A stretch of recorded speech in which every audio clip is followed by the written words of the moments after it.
Glória a Deus. Eu saúdo a todos com a paz do Senhor. Amém, amados? Amém. Também quero desejar a todos os papais aí que tenham um ótimo dia, né? E que sejam verdadeiramente pais, né?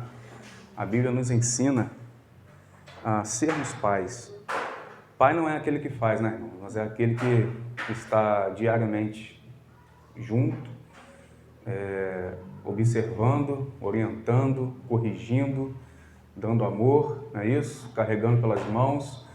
E nós temos o exemplo, porque o nosso Deus faz isso conosco. Então siga o exemplo de Jesus. Amém? Abra sua Bíblia no Evangelho de Lucas, no capítulo 15.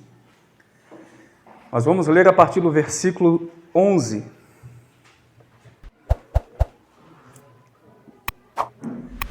Todos acharam?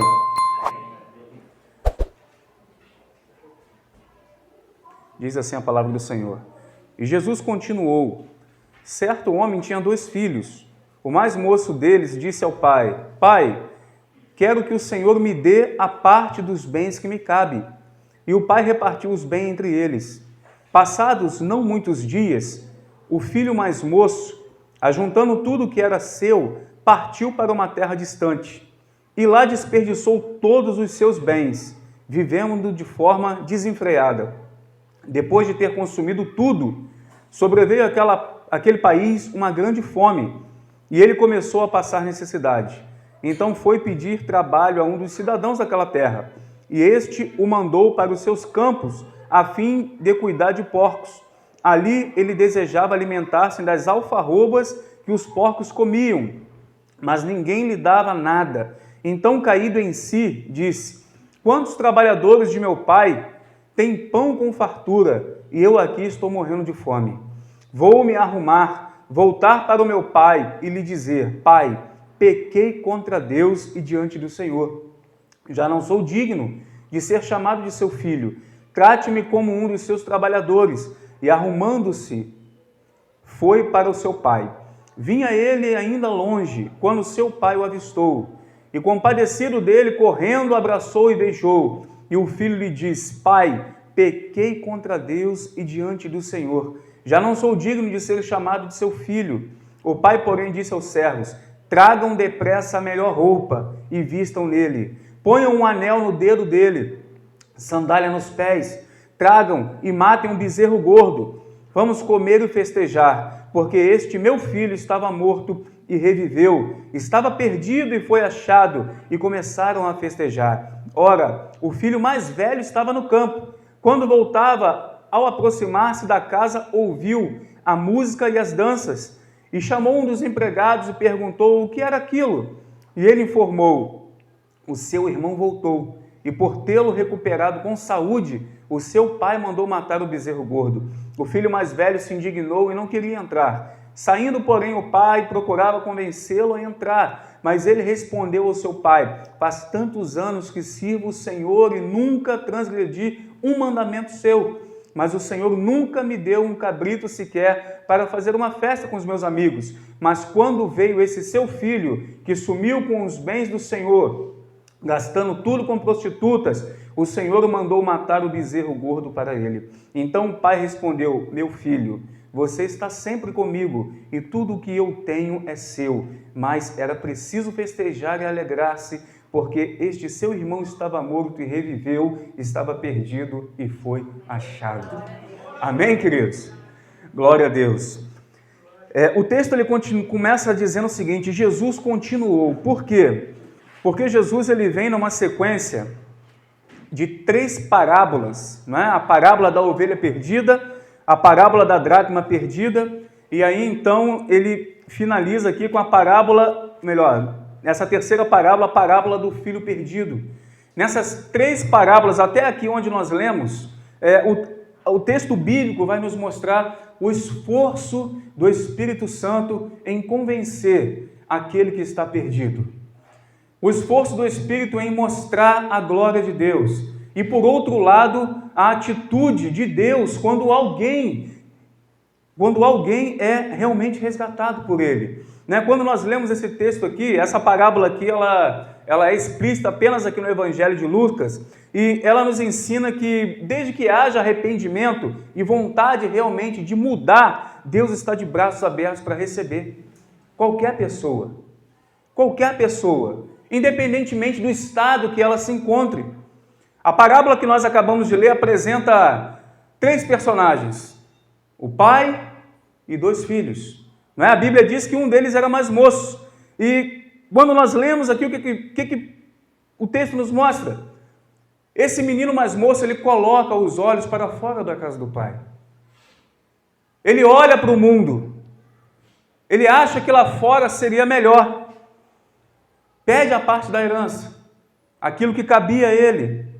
O pai não mediu esforço em fazer isso. E o texto diz que ele pega um saco de dinheiro, vamos dizer assim, e parte para uma terra distante. Sai da presença do pai. Lá ele gasta tudo aquilo que o pai tinha dado a ele. Tudo aquilo que ele tinha levado. E quando acaba esse dinheiro, ele acaba no chiqueiro. Quando acaba o dinheiro, ele vai pedir emprego. E a única coisa que resta para ele é trabalhar com porcos. O que era considerado imundo pela lei mosaica. Um judeu trabalhar com porcos era considerado imundo. Então ele cai em si e vê a real situação que ele se encontrava. E decide então voltar para a casa do pai. E o texto nos mostra que o pai o avista de longe. Eu tenho a impressão que esse pai ficava diariamente olhando para o horizonte, esperando esse filho voltar, porque o texto diz que ele reconhece o filho de longe. Acredito eu que esse filho, a fisionomia já era diferente, mas o coração do pai bate mais forte naquele momento, porque quando ele olha o filho, o texto diz que ele corre, abraça o filho, beija o filho, e imediatamente ele restaura adequadamente a posição de filho. Porque quando estava lá no mundo, ele estava como escravo, vivendo como escravo. E quando ele volta para a presença do pai, é restaurado para ele a posição de filho. Essa parábola, irmãos, ilustra para nós o trato de Deus com todos aqueles que se arrependem, todos aqueles que decidem voltar a Ele. E todos aqueles que voltam encontram os braços do Pai abertos novamente. E é isso que Deus espera fazer com todos nós, com todos aqueles que abandonaram a presença do Pai, com todos que estão no mundo. Se voltarem para o Pai estará de braços abertos. Mas é muito interessante porque, mas pastor, todos nós aqui somos salvos, não é? Todos nós estamos aqui na presença de Deus. O texto nos mostra também alguém que estava na presença do Pai, né? Nós vamos ver aqui, irmãos, o que nós podemos aprender aqui com esse texto aqui? O engano do pecado. O engano do pecado. Esse garoto, esse moço, ele teve o vislumbre de que lá fora seria melhor do que na presença do Pai. E às vezes, quando nós somos adolescentes, a gente pensa assim, né? Pô, não, aqui está ruim, eu tenho que viver minha vida, eu vou viver minha vida. E às vezes, quando chega lá fora, não encontra aquilo que esperava. O texto de Lucas, no capítulo 12, 13, ele diz o seguinte: e o mais moço deles disse ao pai: Pai, dá-me a parte dos bens que me pertence, e ele partiu por eles a fazenda. E poucos dias depois, o filho mais novo, juntando tudo, partiu para uma terra longínqua e ali desperdiçou os seus bens, vivendo dissolutamente. Ele não foi para perto. Ele não saiu da presença do Pai apenas para ficar na visão do Pai, mas próximo, não. Ele foi para longe, fez questão de ir para longe. E a Bíblia diz que ele vive dissolutamente, uma vida desregrada, uma vida devassa, uma vida libertina, depravada ou pervertida. É isso que significa dissolutamente. O texto nos mostra que ele não apenas saiu da presença do Pai, mas viveu da forma que ele queria viver. Quantos, irmãos, de nós estamos na presença do Pai, mas na verdade o coração está lá fora? Na verdade nós estamos vislumbrando o que o mundo oferece. Né? Quantas vezes estamos sim dentro da casa de Deus, mas querendo viver da nossa maneira, de forma dissoluta. E esse homem aqui, com esse saco de dinheiro, ele pensou que ele poderia comprar a felicidade. E às vezes nós temos essa visão. A parábola nos mostra que é inútil, irmãos, a tentativa de buscar a felicidade desfrutando de coisas, desfrutando de bens. A verdadeira felicidade não está no mundo, mas está na presença de Deus. E as pessoas buscam então no sexo desenfreado, nas drogas, na fama, em tudo. Principalmente aqueles que nascem em berços evangélicos, colocam os olhos no mundo e querem partir para lá, achando que vai ser melhor. É muito interessante porque no versículo 14, o texto diz o seguinte: e havendo ele gastado tudo, houve naquela terra uma grande fome e começou a padecer necessidades. O texto nos mostra a transitoriedade da vida. Tudo muda. Quando ele chegou naquela terra, chegou com dinheiro, provavelmente tinha um status, porque o pai era fazendeiro, não deve ter levado pouco, mas a coisa mudou. O dinheiro foi acabando, o status foi diminuindo, e ele se vê então diante de um grande problema. A fome invade aquele país, tudo muda. E às vezes isso acontece com muitos que abandonam a presença do Senhor. Eu estou com saúde, estou com dinheiro, a conta está bonita no banco, não preciso de Deus. E vai para uma terra distante. E lá encontra o peso do pecado, o peso da acusação, o peso da culpa. E lá encontra mais o quê? Destruição, tristeza, fome. Porque a única coisa que pode nos alimentar é a palavra de Deus. Lá no mundo não tem a palavra. A palavra está com Deus, a palavra está em Deus. Esse homem encontra fome. A parábola nos mostra que até onde o pecado ele pode levar o ser humano. Ele sai da presença do Pai, condição de filho, filho de fazendeiro, homem que tinha posses, e vai parar cuidando de porcos. É isso que o pecado reserva para nós, irmãos. Quantas pessoas que abandonam a presença de Deus, e a Bíblia diz que o estado desse homem é pior do que o primeiro. Né? O que a Bíblia diz? O espírito imundo sai, vai vagar por lugares áridos e pensa, vou voltar para minha casa. E quando volta, se encontrar ela adornada, vazia, vem ele, mais 7 piores do que ele. É por isso que nós vemos pessoas que outrora estavam na casa do Pai, quando elas buscam, vislumbram uma terra distante, o segundo estado dessa pessoa é pior do que quando ele veio para a presença de Deus. Irmãos, a Bíblia ela é muito clara nos detalhes que ela nos dá, mas mesmo assim a pessoa, o ser humano, ele insiste em fazer diferente daquilo que a palavra nos ensina. Trabalhar com porcos era um trabalho mais humilhante para um judeu naquela época. E é exatamente isso que Satanás ele faz com todos aqueles que abandonam a presença de Deus. Proteção só debaixo das mãos do Pai. Proteção só na cobertura do Pai. Só até onde os anjos vão, irmãos. Se nós passarmos, é conta e risco de cada um de nós. Lucas capítulo 15, versículo 15 e 16 diz o seguinte: e ele foi, e chegou-se a um dos cidadãos daquela terra, o qual o mandou para os seus campos apacentar porcos, e desejava encher o seu estômago com as bolotas, né? Ou alfarrobas que os porcos comiam, e ninguém lhe dava nada. Queria comer a comida dos porcos, e nem aquilo ele conseguia para se alimentar. Enquanto na presença do Pai nós temos fartura. Fartura de pão na casa do pão, né? Temos graça, temos a presença, temos perdão, temos paz. Mas a gente quer, o ser humano não, ele quer comer as bolotas dos porcos lá fora. Quantos irmãos estão aqui querendo estar lá? Quantos já estão lá e outrora estavam aqui na presença de Deus? Nós temos um exemplo recente não é? Aquela jovem Hello Kitty, né? Que foi assassinada. Nós não celebramos a morte de ninguém, muito pelo contrário, nós celebramos a vida, independentemente da circunstância, do que essa pessoa esteja fazendo, vamos celebrar sempre a vida, mas outrora ela estava na presença de Deus, mas decidiu comer as bolotas dos porcos, fora da cobertura do Pai, né? O que nós aprendemos aqui também é que quando nós olhamos para a figura desse pai aqui, nós vemos as condições para o perdão.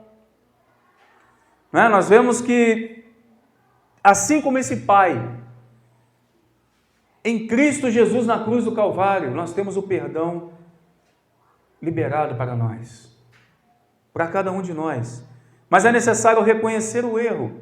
O texto diz o seguinte: tornando ele em si, disse: quantos jornaleiros de meu pai têm abundância de pão, e eu aqui pereço fome. Quantos filhos do meu pai têm paz, e eu aqui não tenho paz? Quantos filhos do meu pai podem sentir a presença dele, e eu aqui estou sem a presença dele? Precisamos reconhecer, irmãos, o erro, olhando para dentro de nós, assim como esse homem fez. E não há necessidade de nós esperarmos um limite perigoso para nós entendermos e olharmos para dentro de nós e vermos aonde verdadeiramente nós erramos e precisamos consertar. Mas a certeza que nós temos é que o Pai está de braços abertos para perdoar, para restaurar, para colocar de novo de pé. Só quando este homem estava numa situação deplorável é que ele lembra do Pai. Eu aqui pereço fome e os empregados do meu pai estão comendo bem. Assim também somos nós na presença de Deus, irmãos. Enquanto estivermos na presença de Deus, nós temos fartura de alimento. Porque Ele é o pão da vida.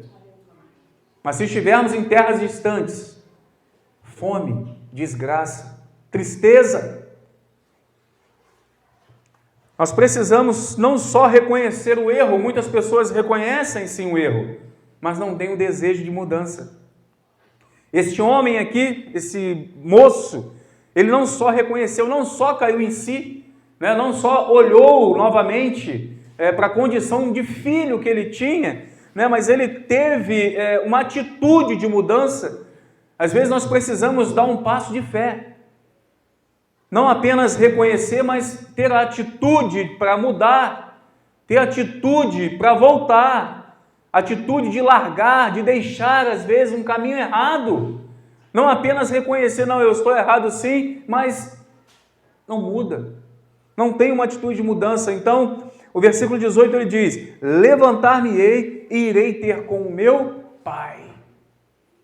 Aqui fica uma mensagem para todos aqueles que abandonaram a presença de Deus, ou que mesmo estão na casa do Pai, mas estão perdidos. Dentro da igreja, mas estão perdidos, porque o coração está no mundo, o tesouro está no mundo, não é? E então é necessário mudar. É necessário abrir o coração para o impulso do Espírito Santo, porque esse desejo de mudança, ele é causado pelo Espírito. Mas muitas pessoas não abrem o coração para o agir do Espírito Santo de Deus.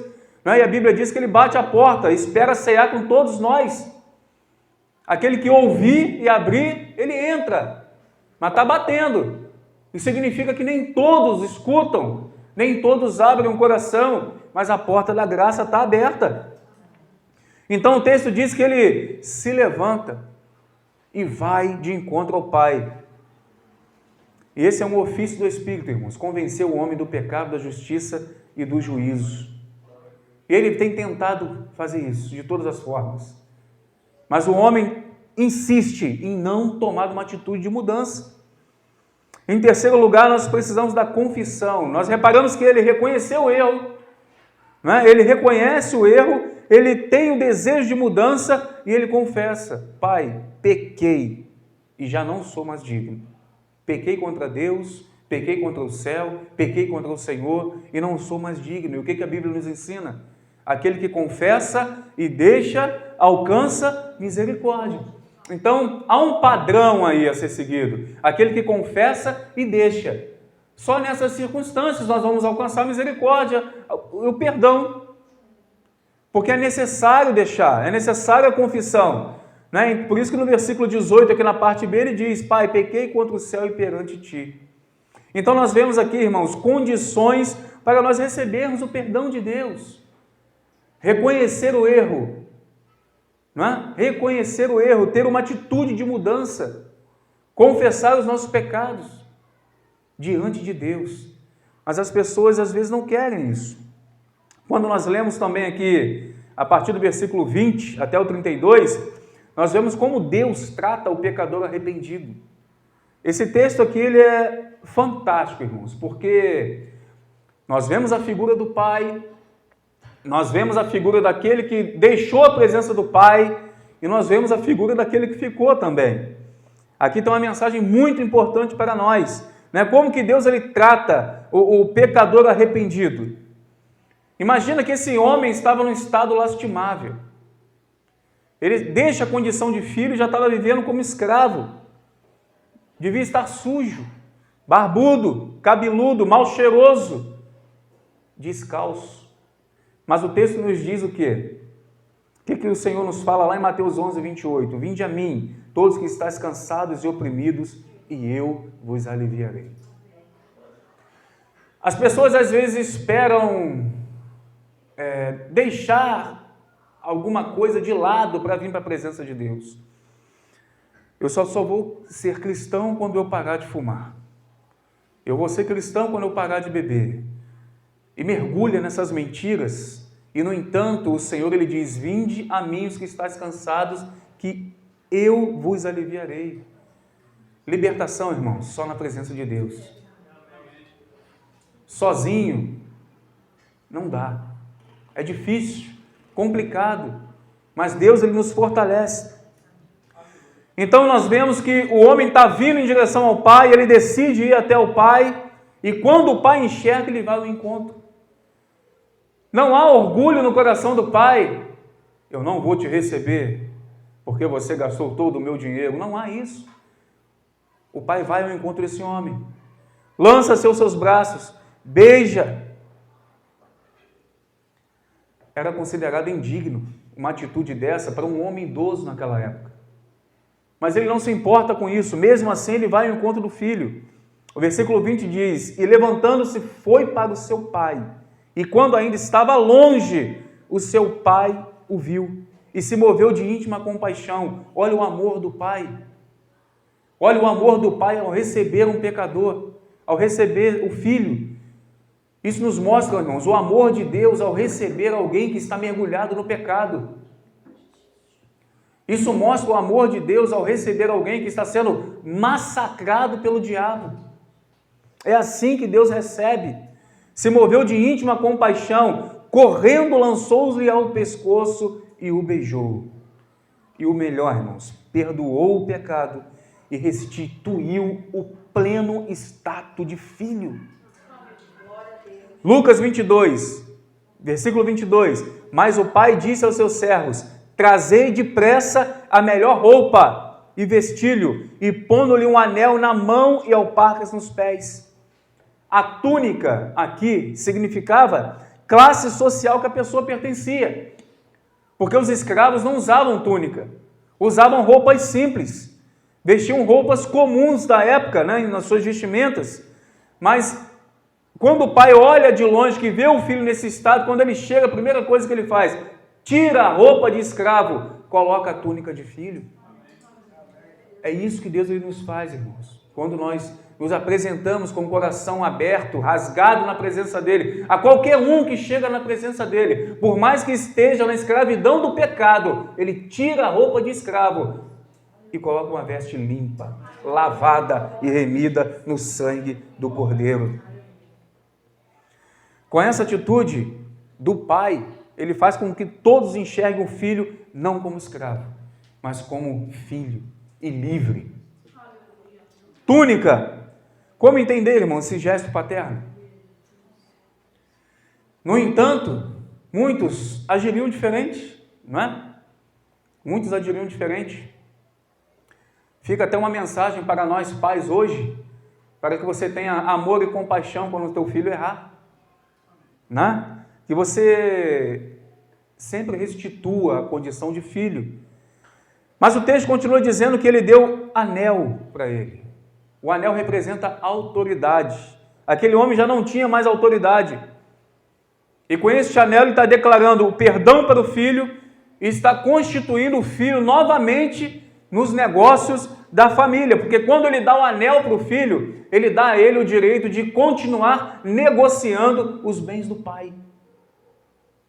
O Senhor também nos dá um anel quando nós estamos na presença dele. A autoridade dada pelo Espírito Santo de Deus para pisar escorpiões, para expulsar demônios, e se tomar alguma coisa mortífera, ela não te fará mal algum. A autoridade de Deus delegada à igreja. Anel no dedo. E nesse gesto o Pai está declarando perdão e confiança. Perdão e confiança. E é isso que Deus ele faz conosco, nos dá autoridade e confiança que nós vamos, a partir de então, viver para Ele e pregar o seu Evangelho. Mas a Bíblia continua dizendo que Ele coloca sandália nos pés daquele homem. E isso nos traz um significado muito importante, porque os escravos andavam descalço. Então aquele homem chega descalço na condição de escravo e o pai diz, coloca a sandália no pé dele, ou seja, liberdade. Se o Filho vos libertar, verdadeiramente sereis livres. Se for lavado pelo sangue do Cordeiro, você está livre das amarras do pecado. Os escravos andavam descalços, o pai então devolve a liberdade que outrora ele tinha. Não estava mais preso a uma propriedade, o pai estava dando ao filho o direito de entrar e sair quando ele quisesse. Enquanto ele estava lá no chiqueiro, ele estava preso àquela propriedade, mas na propriedade do pai não. Ele pode sair, ele pode entrar e vai encontrar pastagens. Queridos, Gálatas 5:1 diz, é para a liberdade que Cristo nos libertou. Permaneceis firmes, portanto, e não deixeis prender de novo ao jugo da escravidão. Então a mensagem é clara, você foi liberto pelo sangue do Cordeiro, está aqui dentro, não volte para o chiqueiro. Não deseje comer as alfarrobas dos porcos, porque lá tem destruição e tristeza. E aí então o texto continua dizendo que esse pai lhe dá um banquete. Ele espera ansioso a volta desse filho. Nas outras parábolas aqui atrás, a mesma coisa. Quando a ovelha é resgatada, a festa. Quando a dracma é resgatada, a festa. Quando esse filho volta, a festa também. E aqui tem uma mensagem importantíssima para a igreja. Será que nós fazemos festa? Quando irmãos retornam para a presença de Deus? Versículo 7 diz o seguinte, digo-vos que assim haverá alegria no céu por um pecador que se arrepende, mais do que por 99 justos que não necessitam de arrependimento. Quando há um pecador se arrepende, há festa no céu. Quando há um pecador que se arrepende, versículo 10 de Lucas 15 diz o seguinte, assim vos digo que há alegria diante dos anjos de Deus por um pecador que se arrepende, os anjos se alegram. Deus se alegra. Por que a igreja não pode se alegrar? Enquanto o pai faz festa, o irmão mais velho fica aborrecido. Será que tem irmão mais velho aqui? Será que tem irmão mais velho aqui? Irmãos, às vezes nós pregamos o amor, mas na hora de nós aplicarmos esse amor, nós não aplicamos. Não estou falando da igreja bíblica cristã, e nem dando nomes a igrejas A, B ou C, mas via de regra, isso acontece no meio evangélico. Carregamos a palavra do amor, pregamos o amor, mas na hora de aplicar nós queremos ser o irmão mais velho. Faz festa quando o irmão voltar para a presença de Deus. Se alegre quando alguém voltar para a presença de Deus. Esse texto ele é muito importante porque ele nos mostra dois momentos. Aquele que estava na presença e se afastou, o Pai recebe. Mas aquele que está lá fora também chega, o Pai também recebe. E a igreja precisa festejar Nos dois momentos. Nos dois momentos. Por que Jesus contou essa parábola? Para mostrar exatamente isso, que os pecadores são bem-vindos no reino. São bem-vindos no reino. E quais as lições principais que nós aprendemos aqui? A felicidade não pode ser encontrada no mundo. Não pode ser encontrada em coisas. Não pode. Só na presença de Deus. Só quando nós fazemos a vontade do Pai Celeste que nós vamos ter acesso à presença, à glória, à paz, à justiça, à liberdade. Só estando em Cristo, irmãos. Quando erro e me arrependo, Deus não fica te cobrando, te apontando, te acusando. Isso é papel de Satanás, não de Deus. Muito pelo contrário. O céu ele vai se alegrar quando você se conserta. Haverá festa no céu.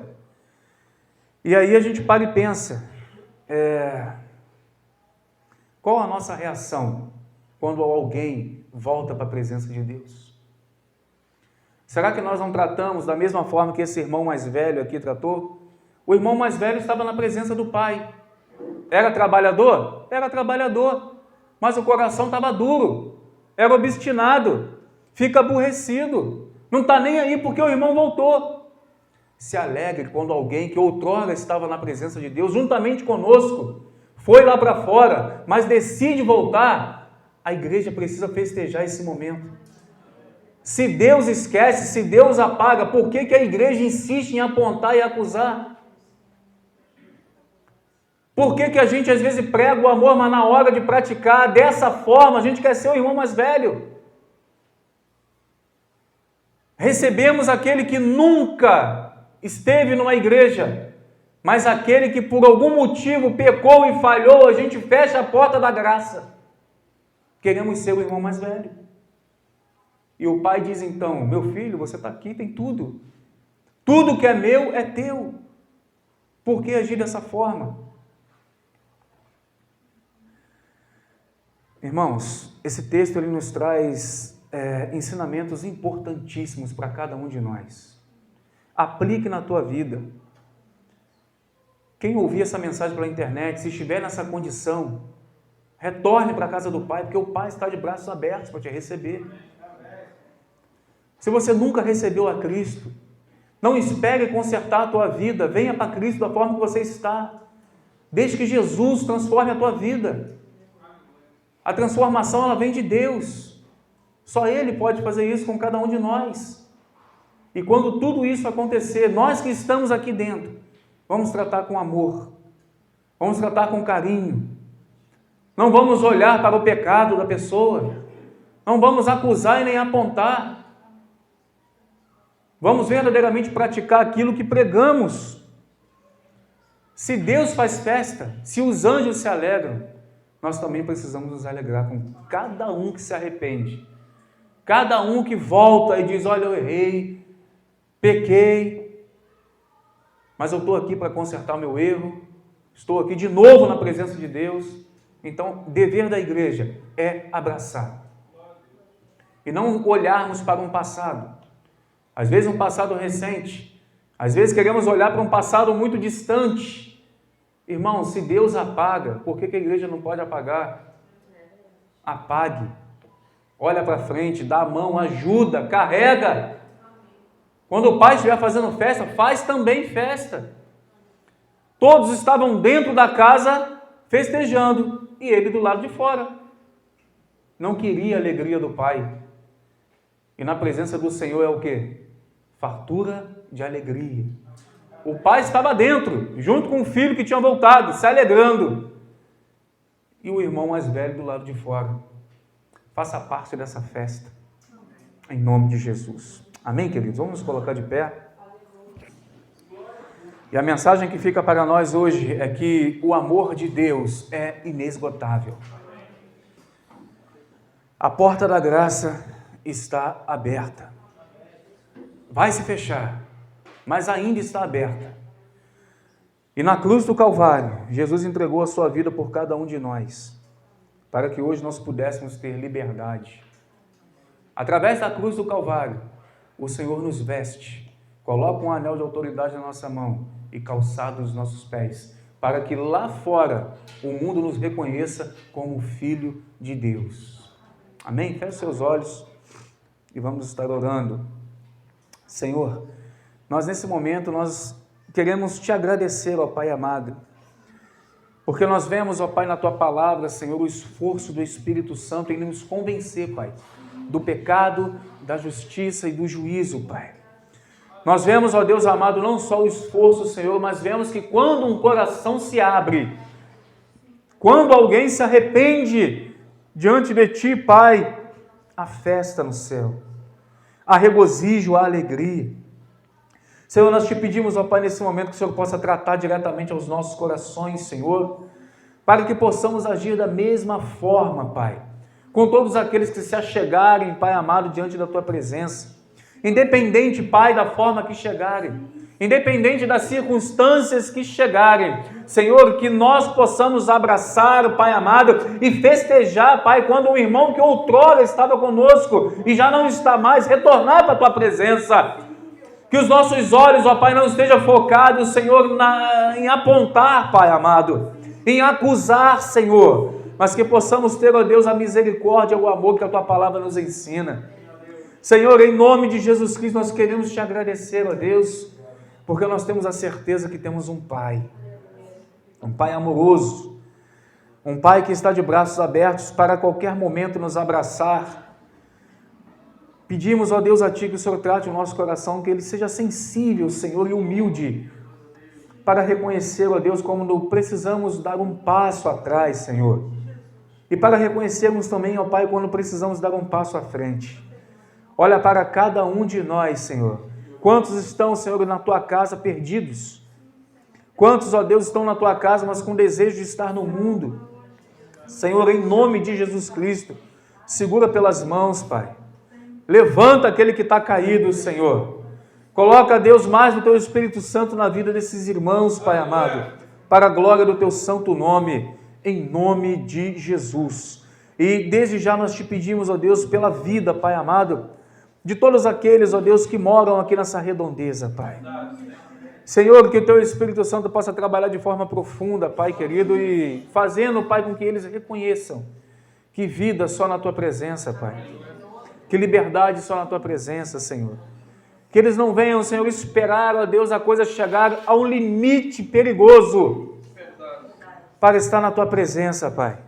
E nós também, Senhor. Não permita, ó Pai, que nós venhamos a viver, Senhor, no limite do pecado, Pai. Mas que possamos verdadeiramente mergulhar nos Teus rios. Em nome de Jesus Cristo. Muito obrigado. Nos dê, Senhor, um dia abençoado na Tua presença. E uma semana também abençoada, Pai. Que essa semana seja uma semana, Deus, de boas notícias para todos nós, Pai. Que seja uma semana de bênção, sim. Sabemos que teremos embates, ó Deus, mas pela Tua palavra temos a certeza que possamos viver o sobrenatural do Senhor, Pai. Então, Pai, ministra, Pai, sobre nós a Tua vontade, o Teu querer, em nome de Jesus. Amém. Eu gostaria de chamar aqui à frente todos os pais.